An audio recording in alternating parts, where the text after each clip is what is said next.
Hello and welcome to all of you. आज इस video में हम पार्ट्स ऑफ स्पीच के एक इम्पॉर्टेंट टॉपिक के बारे में पढ़ेंगे विच इज़ प्रोनाउन।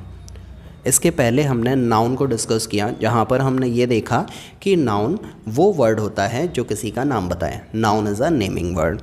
अब हम इस वीडियो में एक सीरीज़ ऑफ प्रोनाउन इस टॉपिक को डिस्कस करेंगे, जिसमें हम आज प्रोनाउंस के बेसिक को स्टडी करेंगे, जिसमें हम देखेंगे कि प्रोनाउंस क्या होते हैं और प्रोनाउन कितने प्रकार के होते हैं। तो बात करें इसकी डेफिनेशन की कि हम प्रोनाउन को किस तरीके से डिफ़ाइन करेंगे। तो जैसे कि हम देख सकते हैं कि हमारे वर्ड के अंदर प्रोनाउन के अंदर ही नाउन दिया हुआ है, ठीक है। अब ये जो नाउन है, नाउन का रिलेशन प्रोनाउन से डायरेक्ट होता है, क्योंकि जब तक नाउन नहीं होगा प्रोनाउन का अपना कोई एग्जिस्टेंस नहीं है।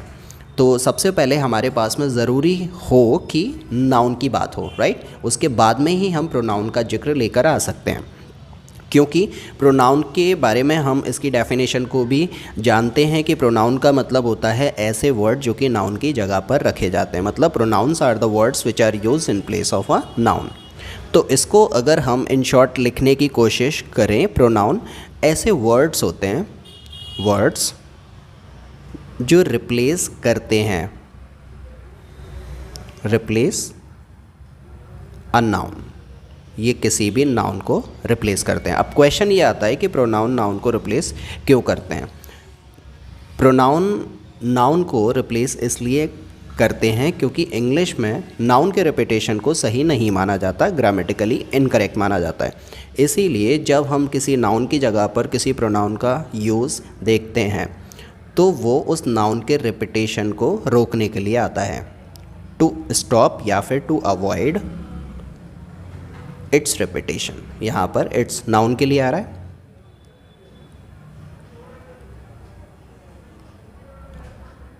ऑलराइट, तो किसी भी नाउन के रिपीटेशन को रोकने के लिए हम प्रोनाउन का यूज़ करते हैं।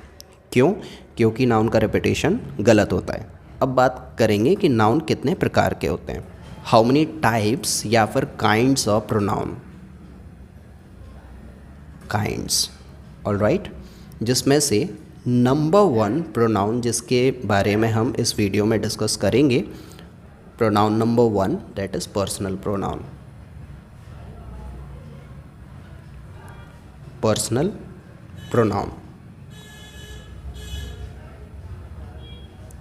फाइन।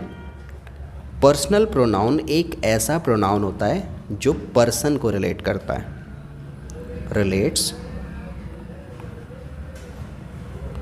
To a person. मतलब पर्सनल प्रोनाउन हमेशा पर्सन के लिए ही, मतलब किसी एक लिविंग बीइंग, किसी इंसान के लिए ही हम उसका यूज़ करते हैं। इन शॉर्ट अगर हम समझें कि पर्सन के लिए, पर्सन को बताने के लिए, किसी इंसान के बारे में बात करने के लिए बाय एंड लार्ज हम पर्सनल प्रोनाउन का यूज़ करते हैं। अब इन पर्सनल प्रोनाउंस को हम 3 कैटेगरी में बांटते हैं। कौन सी हैं वो category? Let's see. Number 1, subjective case, subjective case, alright. Number 2 है पजेसिव केस,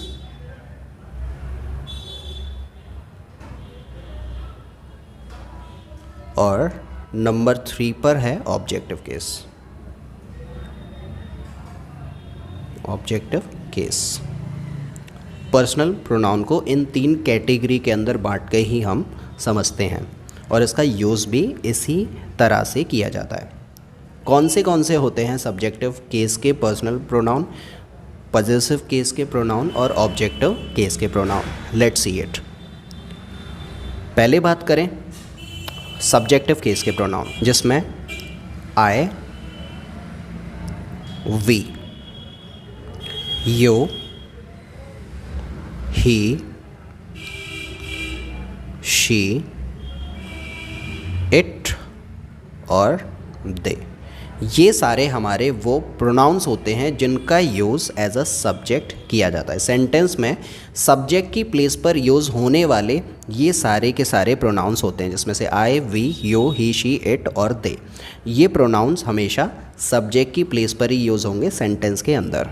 इसका मतलब क्या है, ये बिफोर वर्ब आएंगे, वर्ब के पहले ही आता है सब्जेक्ट, इसीलिए ये प्रोनाउन सब के सब ये वर्ब के पहले यूज़ होंगे। ऑलराइट। वहीं अगर हम इन प्रोनाउन के पॉजेसिव केस की बात करें तो उनको हम लिखेंगे, जैसे कि आई का पॉजेसिव केस होता है माय, वी का आर, इसका जो साउंड होता है इट इज़ नॉट आवर, इसका साउंड होता है आर, यू का योर, ही का हिज, शी का हर, इट का इट्स और दे का देयर। ऑलराइट, ये होते हैं सारे पॉजेसिव केस। अब हमें इतनी बात तो क्लियर है कि अगर सेंटेंस में सब्जेक्ट की प्लेस पर अगर कोई प्रोनाउन रखे जाएंगे तो वो होंगे सब्जेक्टिव केस के प्रोनाउन। तो अब ये पॉजेसिव केस के प्रोनाउन का यूज़ कहाँ होगा, कहीं भी हो सकता है, सेंटेंस में सब्जेक्ट की प्लेस पर भी आ सकते हैं, ऑब्जेक्ट की प्लेस पर भी आ सकते हैं। अब क्योंकि यहाँ पर हम एक वर्ड को देख सकते हैं पॉजेसिव, तो ये जो वर्ड है पॉजेसिव ये हमें दो चीज़ों के बारे में जानकारी देता है। नंबर 1 है ये हमें रिलेशन बताएगा, ऑलराइट, और दूसरा ये हमें बिलोंगिंगनेस बताएगा, बिलोंगिंगनेस। ऑलराइट, या तो पॉजेशन हमें रिलेशन बताएगा और दूसरा बिलोंगिंगनेस बताएगा। मतलब पॉजेशन किसी भी चीज़ के ऊपर अधिकार को होने की बात करता है, या फिर रिलेशन हो या फिर बिलोंगिंगनेस, मतलब जिससे आपका कोई नाता हो, कोई भी वस्तु हो सकती है, कोई भी व्यक्ति हो सकता है। जैसे कि बहुत बार हम बोलते हैं माय बैग, माय बैग। अब ये यहाँ पर जो बैग के पहले माय आ रहा है ये पोजीशन बता रहा है, मतलब अधिकार बता रहा है। ऑलराइट, बिलोंगिंगनेस की बात कर रहा है। वहीं अगर हम माय के बाद में फादर रख दें तो ये हमें रिलेशन बताएगा, क्योंकि फादर हमें रिलेशन ही बताएगा, बिलोंगिंगनेस नहीं बताएगा। अगर हम फिर से यहाँ पर कोई वस्तु का नाम रख दें माय होम, तो इधर ये जो माय होम है तो यहाँ पर माय बिलोंगिंगनेस बता रहा है। माय ब्रदर, माय सिस्टर, यहाँ पर जो माय होगा वो हमें रिलेशन बताएगा। तो इन सिंपल वर्ड्स ये जो पॉजेसिव केस है ये हमें रिलेशन और बिलोंगिंगनेस के बारे में बताता है, ठीक है, जिसके ऊपर हमारा अधिकार हो या फिर उसके साथ में कोई कनेक्शन हो, रिलेशन हो। और इसकी एक ख़ास बात ये है कि इन सभी के बाद में हमें कंपलसरी नाउन का यूज़ देखने को मिलता है। ऑलराइट, बिना नाउन के ये यूज़ नहीं होते, इनके साथ में हमेशा हमें नाउन देखने को मिलता है। My, our, your, his, her, it's या फिर देयर, इनके साथ में कंपलसरी नाउन का यूज़ चाहिए हमें। अगर नाउन नहीं होगा तो हम इनका यूज़ नहीं कर सकते, राइट। और ये सब्जेक्ट या फिर ऑब्जेक्ट, मतलब सब्जेक्ट हो या फिर ऑब्जेक्ट हो, दोनों में, दोनों की प्लेस पर इनका इस्तेमाल हो सकता है। इनके साथ में नाउन होना चाहिए। जैसे कि माय नेम इज़, तो my name, this is my house, my house, तो इनके साथ में हमेशा नाउन देखने को मिलता है। थर्ड पर आते हैं जो होते हैं हमारे ऑब्जेक्टिव केस के प्रोनाउन। अब जैसे कि आई का ऑब्जेक्टिव केस होता है मी, वी का होता है अस, यू का होगा सेम, यू ही होगा, ही का होगा हिम, फाइन, शी का होगा हर, इट का इट और दे का देम। इनका यूज़ कहाँ होता है? जब भी अगर हम I, you, we, they, he, she, it, इनका यूज़ ऑब्जेक्ट की प्लेस पर करेंगे तो इनका केस, मतलब इनका जो फॉर्मेशन है वो चेंज हो जाएगा। जैसे कि एग्जाम्पल देखते हैं, शी,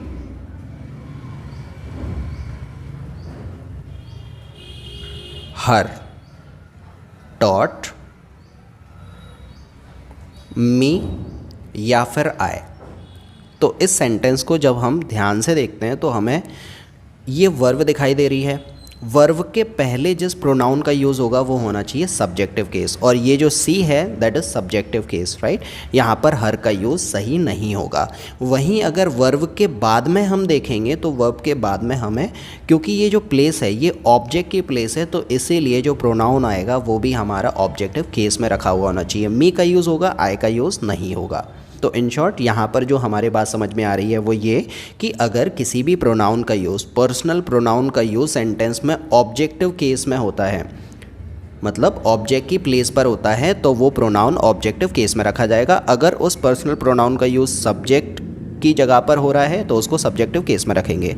और जो पजेसिव केस है वो ऑब्जेक्टिव और सब्जेक्टिव दोनों केसेस में सेम रहेगा, लेकिन वो आएगा हमेशा नाउन के साथ में। अब इससे जुड़ी हुई कुछ इम्पॉर्टेंट इन्फॉर्मेशन क्या है वो, जैसे आई और वी, इसे हम बोलते हैं first person. Alright, first person. You होता है सेकंड पर्सन, फाइन। और बाकी ही, शी, इट और दे, इनको हम बोलते हैं third person. First person, second person, third person, personal pronoun इन 3 पर्सन के अंदर ही कैटेगराइज होते हैं। इसमें से जो फर्स्ट पर्सन है, first person is always speaker, right. I और वी सेंटेंस में हमेशा स्पीकर का रोल प्ले करेंगे, मतलब बोलने वाला होता है, वो होता है first person. Second person is a listener, जो सुनने का काम करेगा उसको हम बोलते हैं सेकंड पर्सन, वो लिसनर होता है, दैट इज़ यू। और ये जो थर्ड पर्सन्स होते हैं इनको हम बोलते हैं अदर पर्सन, अदर पर्सन्स। इसका मतलब जिनके बारे में बात हो। फर्स्ट पर्सन सिंगुलर होता है आई और प्लूरल होता है वी, राइट। इनके साथ में जो वर्ब आएंगे वो कैसे आएंगे? वी के साथ में जो वर्ब आएगी, क्योंकि वी प्लूरल है तो वी के साथ में वर्ब भी प्लूरल ही आएगी, प्लूरल वर्ब। लेकिन आई के साथ में जो वर्ब हो सकती है वो सिंगुलर भी हो सकती है, वो प्लूरल भी हो सकती है। आई का यूज़ कॉन्टिन्यूस टेंस में सिंगुलर में होता है तो इसके साथ में सिंगुलर वर्ब आएगी। और अगर टेंस हमारा परफेक्ट होता है, परफेक्ट कहीं भी हो सकता है, स्पेशली प्रेजेंट में परफेक्ट और इंडेफिनाइट टेंस होता है तो उसमें आई को हम प्लूरलाइज तरीके से इस्तेमाल करते हैं। जैसे कि आई के साथ में हम हैव लगाते हैं जो कि प्लूरल हेल्पिंग वर्ब है, और आई के साथ में हम डू नॉट भी लगाते हैं, डू लगाते हैं, मतलब ये भी प्लूरल हेल्पिंग वर्ब है। तो अगर टेंस हमारा परफेक्ट होगा या फिर इंडेफिनाइट होगा तो उसमें हम आई को प्लूरल सेंस में इस्तेमाल करेंगे। अदरवाइज़ अगर सेंटेंस कॉन्टिन्यूस होगा तो कॉन्टिन्यूस पास्ट में हम वॉज लगा देते हैं, वहाँ पर आई सिंगुलर होगा। कॉन्टिन्यूस में आई का यूज़ सिंगुलर होता है, और प्रेजेंट में देखेंगे तो यहाँ पर एम लगाते हैं तो एम भी सिंगुलर है और वॉज भी सिंगुलर है, एम का पास्ट होता है वॉज। तो फर्स्ट पर्सन सिंगुलर हुआ आई और फर्स्ट पर्सन प्लूरल हुआ वी। लेकिन आई के साथ में तो जो वर्ब हैं हमारी वो सिंगुलर भी हो सकती है, प्लूरल भी हो सकती है। प्लूरल होंगी जब परफेक्ट या फिर इंडेफिनाइट टेंस होगा, और सिंगुलर होंगी जब टेंस हमारा कॉन्टिन्यूस होगा। वहीं वी को देखेंगे तो वी के साथ में हमेशा प्लूरल वर्ब आएगी, टेंस कोई भी हो। यू को देखेंगे तो यू हम सिंगुलर के लिए और प्लूरल के लिए, दोनों के लिए इस्तेमाल करते हैं। जब एक की बात होगी तब भी हम यू ही लगाएंगे और ज़्यादा की बात होगी तब भी हम यू लगाते हैं।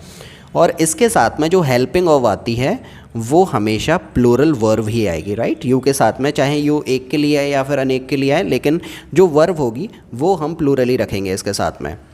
और वहीं अगर देखेंगे ही, शी, इट, ये सिंगुलर है, राइट। तो इनके साथ में सिंगुलर वर्ब का यूज़ होता है, फाइन।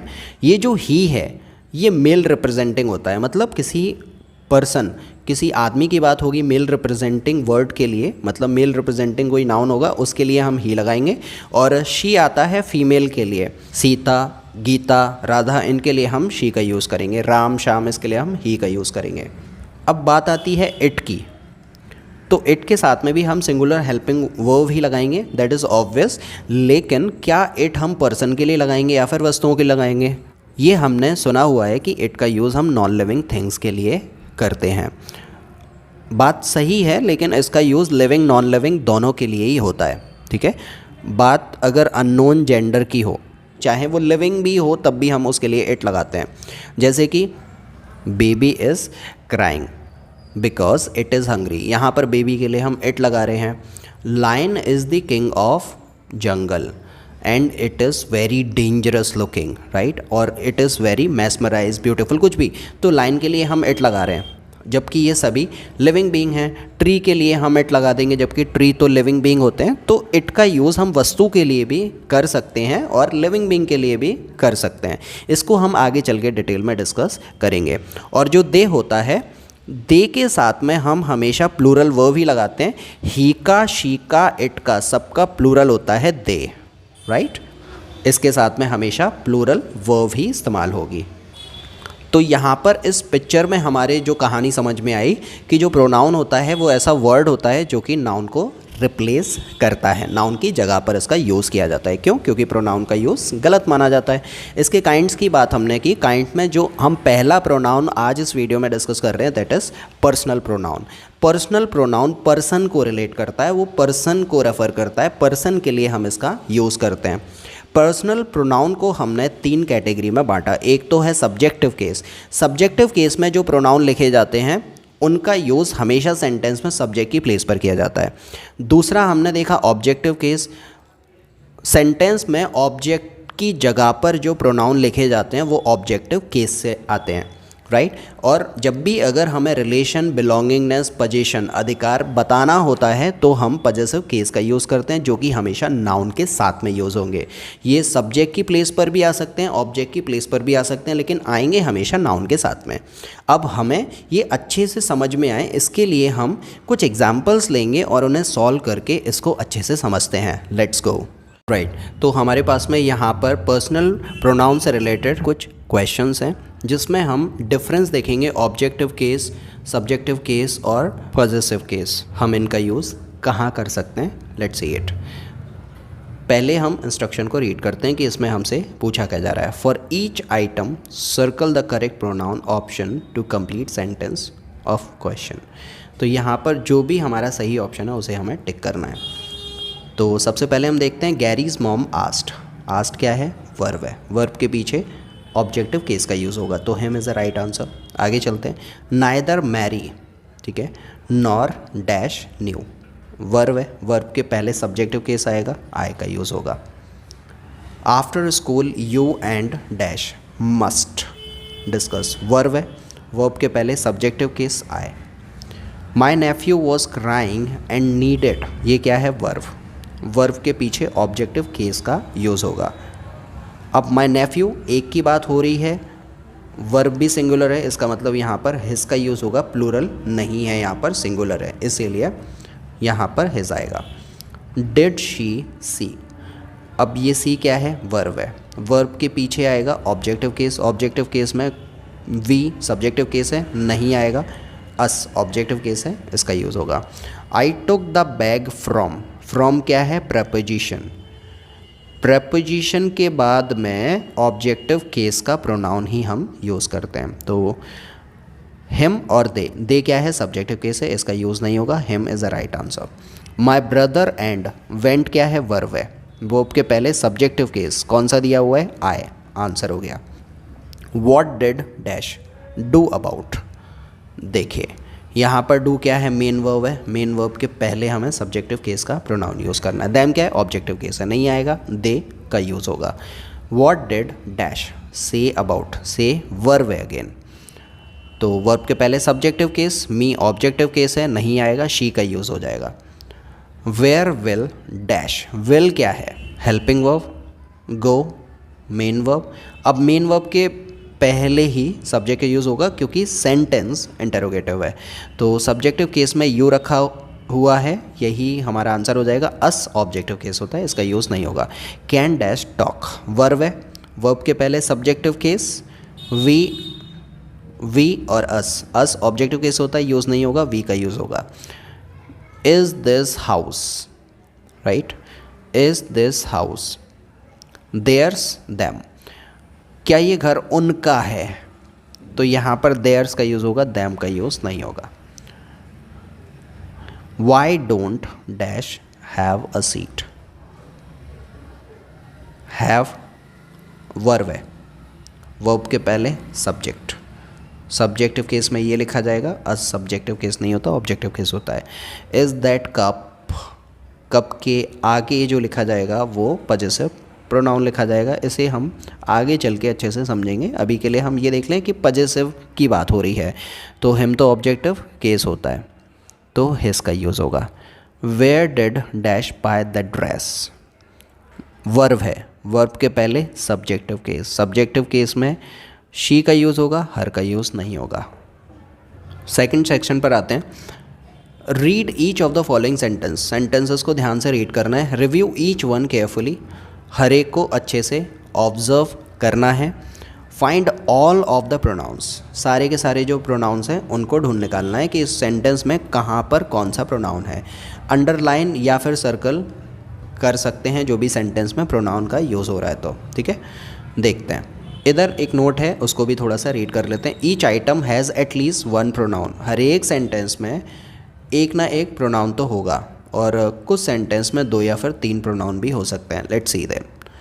माय सन, देखो सन क्या है, नाउन है, नाउन के पहले जो प्रोनाउन रखा जाता है ये पजेसिव केस का प्रोनाउन होता है, right. Dropped his bottle, bottle क्या है, नाउन है, नाउन के पहले ये पजेसिव केस का प्रोनाउन हो गया। ऑन द ग्राउंड, सेकंड पर आते हैं। The girls standing under the tree are eating their lunch, lunch क्या है, नाउन है, नाउन के पहले ये पजेसिव केस हो गया, right. When I subjective case का प्रोनाउन है, right. Looked over at him, pronoun हो गया, ही का ऑब्जेक्टिव केस है, ये ऑब्जेक्टिव केस है, right. I again subjective case हो गया, ही प्रोनाउन है, सब्जेक्टिव केस है, was reading a book. The guys ate all of their pizzas, possessive case है, third person. Grandma is waiting for her shawl, possessive case है क्योंकि इसके आगे noun है। He did not, subjective case है, male representing he. Did not know the right answer but neither did I, subjective case है, I. Why don't you go outside, you subjective case है। Take me objective case है, I का, मी। और you, यहाँ पर ये भी यू का ऑब्जेक्टिव केस है, प्रपोजिशन के पीछे लगा हुआ है, ये वर्ब के बाद में लगा हुआ है तो ये भी ऑब्जेक्टिव केस प्रपोजिशन के पीछे लगा हुआ है, विद के आगे लगा हुआ है, यू का ऑब्जेक्टिव केस यू ही होता है। I like running fast, subjective case है, I. What are you eating now, you subjective case है, सब्जेक्ट की प्लेस पर रखा हुआ है। होप दैट कि ये वीडियो आपके समझ में आया होगा और ये आपके लिए हेल्पफुल रहा होगा। So like the video, share with friends, और इसके आगे के और चैप्टर्स देखने के लिए और भी ग्रामर रिलेटेड वीडियोस देखने के लिए इस चैनल को सब्सक्राइब कर लो।